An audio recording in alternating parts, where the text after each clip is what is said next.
Amen.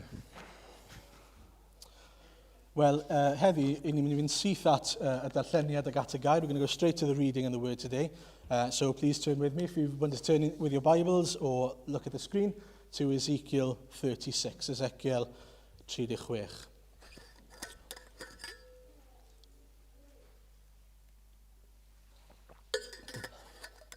And so we're looking at verses 16 to 38 of chapter 36 together. I'll read in Welsh and it'll be on the screen in English.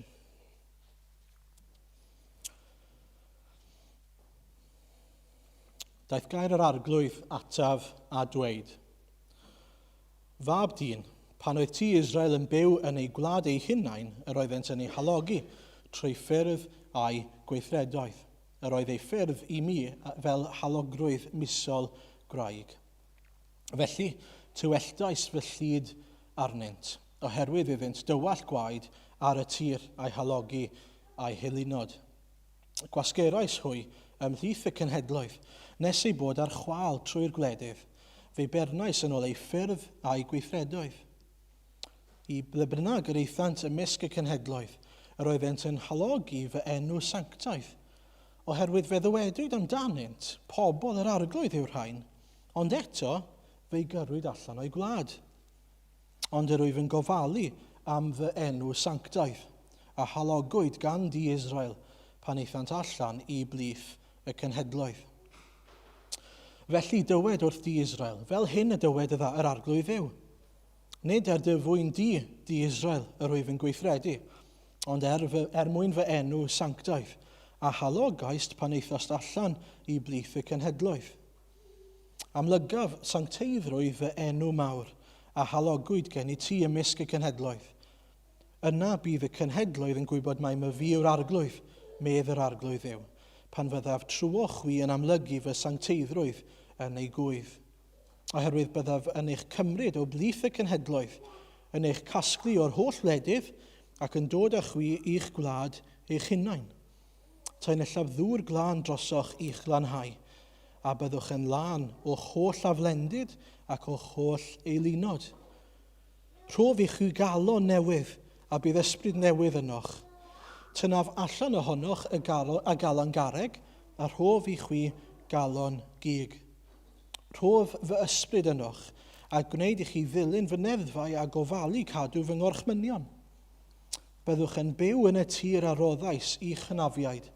Byddwch yn bobl i mi, a minnau'n ddew i chwi.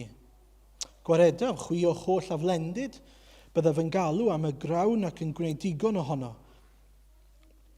Ac ni fyddaf yn dwy'n newyn arnoch. Byddaf yn cynyddu ffrwythau'r coed a chnydau'r maes, rhag i chi beidio byth eto dioddef dirmig newyn ymysg y cenhedloedd. Yna byddwch yn cofio eich ffyrdd drygionus a'r gweithredoedd drwg, a byddwch yn eich casau eich hunain am eich camweddau a'ch ffieithdra. Byddys i chwi, nad eich mwyn chwi yr wyf yn gweithredu, medd yr arglwydd yw. Bydded cywilydd a gwarth arnoch am eich ffyrdd di Israel. Fel hyn y dywed yr arglwydd yw, ar y dydd y glanhaf chwi o holl gamweddau, fe gyfan heddi'r y dinasoedd ac fe adeiledir yr adfeilion. Caiff y gwlad oedd yn ddiffaith ei ffrin rhag iddi fod yn ddiffaith yng ngolwg pawb sy'n mynd heibio. Fe ddwedant, aeth y wlad hon a fi'n ddiffaith fel gardd Eden, ac mae'r dinasoedd a fi'n adfeilion ac yn ddiffeithwch anial wedi cyfanheddu a'i hamddiffyn. Yna bydd y cenhedloedd a dawyd o'ch amgylch yn gwybod i mi yr arglwydd, ail adeiladu'r hyn a ddinistryd, ac ail blannu'r hyn oedd yn ddiffaith. Mae fi yr arglwydd a lefarodd ac fe'i gwnaf. Fel hyn y dywed yr arglwydd yw, byddaf eto'n gwrando ar gais ti Israel, ac yn gwneud hyn i fynt.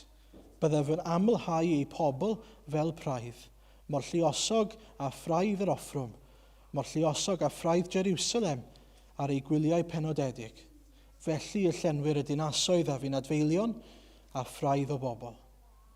Yna byddant yn gwybod mai my fi yw'r arglwydd. Amen. Well, we're going to be a little bit shorter today, hopefully, but looking at the Lord Jesus as our great restorer, edrych ar yr arglwydd Iesu fel yr adferwr mawr, yr un sydd yn adfer. And you might be asking the question, why are we skipping verses 35 and 36 at the beginning? Those passages are all about the destruction of the Edomites, and we'll look at the lessons that we learn from that on Thursday in the Bible study, or if you have the Bible study that comes through the email as well. But today we're looking at this passage that, in my opinion, should be a chapter of its own, because it's completely different from the first half of Ezekiel 36. It's completely different. And so there's a real change of direction from God in 16 onwards, then verse 16 onwards.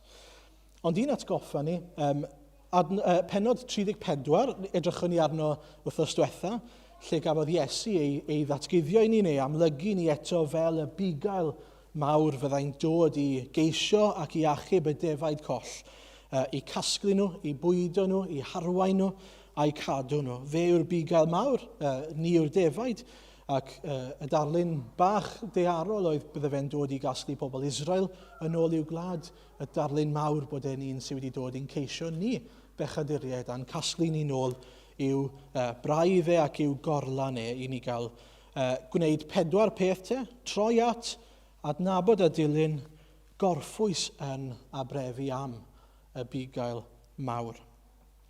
And so that's a quick recap.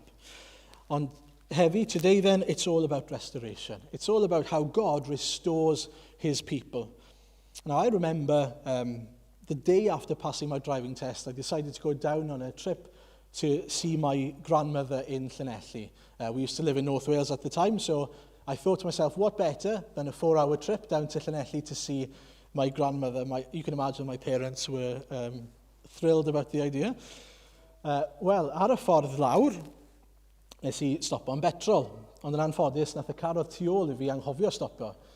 Iddo fe gael petrol a gyrru mewn i'n ngharu. Ail ddwrnod ar ôl pasio prawf, hyfryd.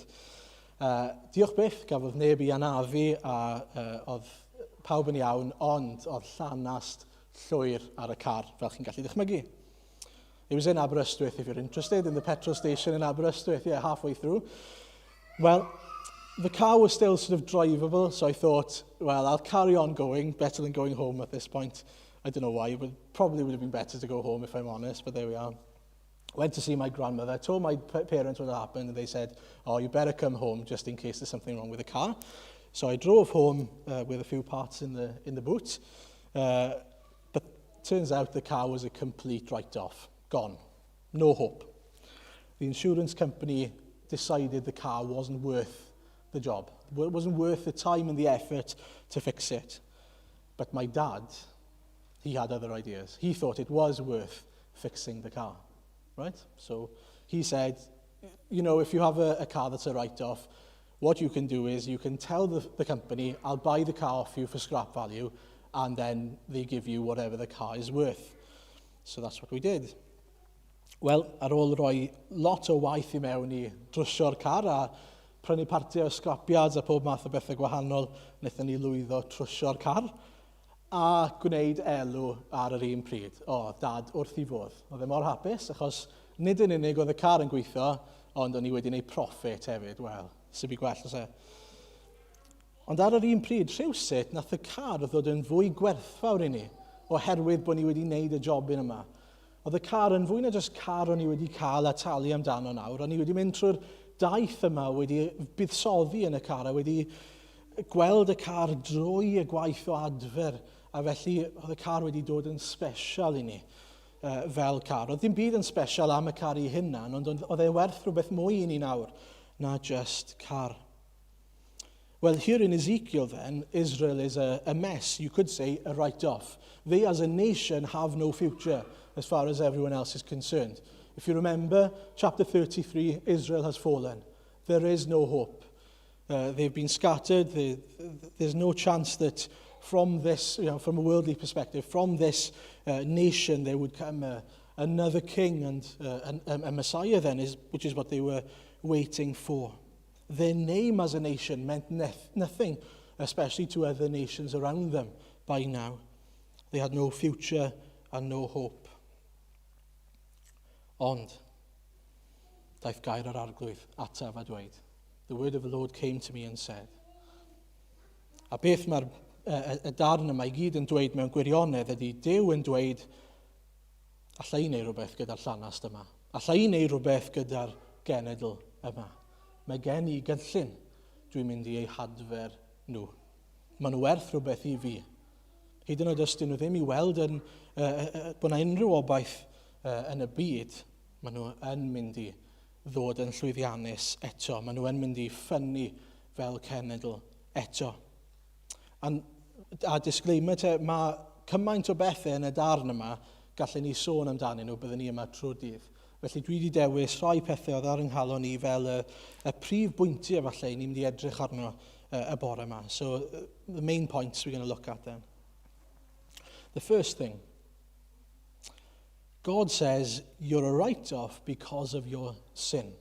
If we look at verse 17 especially, it's their sin and especially their idolatry that has led to them being in this situation. God clarifies then that you're not in this mess because of anything other than your own sin. And what that teaches us right off the bat is that sin has consequences. Not only does it mean that you're not right with God, but it ultimately means that there will be destruction. In this case, it's the destruction of Jerusalem, but in our case, it's our destruction. Sin leads to destruction. It ruins things. It brings us down. It doesn't build us up. And we need to remember that. Sin sometimes can seem as if, it's just an isolated incident when we sin. And, well, it's not that big a deal, is it? Well, it leads to destruction. It leads to our destruction unless we repent. That's the first thing. Yr ail beth te. I ni'n dysgu y bydd Duw yn cymryd yr Israeliaid ac yn eu hadfer nhw am reswm. Pam? Fel y bydd pobl yn gweld gogoniant Duw. Pan mae rhywun, fel fi wedi sôn o blaen, fi wrth y modd fel rhaglenni restoration, the repair shop, pethau yna gyd yn gret, a yn enwedig pethau fel grand designs. Pan mae rhywun yn cymryd eitem sydd gynt yn ddiwerth, yn adfail, ac yn ei newid ac yn ei adfer I fod yn rhywbeth gwerthfawr a pwrpasol, nid yr eitem sy'n heiddi'r clod a'r gogoniant, ond y person sydd wedi adfer yr eitem yna. Y person sydd wedi wneud y gwaith. Achos dyw'r eitem I hynna'n ddim wedi wneud unrhyw beth I heiddi y clod yna. Ddim wedi wneud unrhyw beth I heiddi gogoniant y mawl. The item in question has been restored, not thanks to the item, but thanks to the skill, the time, the patience, the willingness of the craftsman to do the work of restoration. And so now the item doesn't stand alone. The item is a witness to the restorer. The item is almost an example, a proof to us of the ability, the skill, the patience to who the restorer is. Now, when someone looks at that item, they'll say, wow, what an amazing restoration job, yes, but more than that, what an amazing craftsman that restorer is. What an amazing person to be able to have that. I don't know if you've ever been in that situation. Usually when I see something crafted, like a wonderful bowl that's been crafted maybe, or something that's been done so well, all I'm thinking is, I wish I had the ability and the skill to be able to do something so beautiful as that. In other words, I'm giving glory to the craftsman. Yes, I value the bowl and I think that the bowl is wonderful, but it's only wonderful because of the craftsman, because of the restorer. And we see that if you look at verses 32, 33, 36, and especially verse 23. A dyma mae'n dweud, amlygaf sancteiddrwydd fy enw mawr a halogwyd gen I ti ymysg y cenhedloedd. Yna bydd cenhedloedd yn gwybod mai my fi yw'r arglwydd, medd yr arglwydd yw, pan fyddaf trwoch fi yn amlygu fy sancteiddrwydd yn ei gwydd.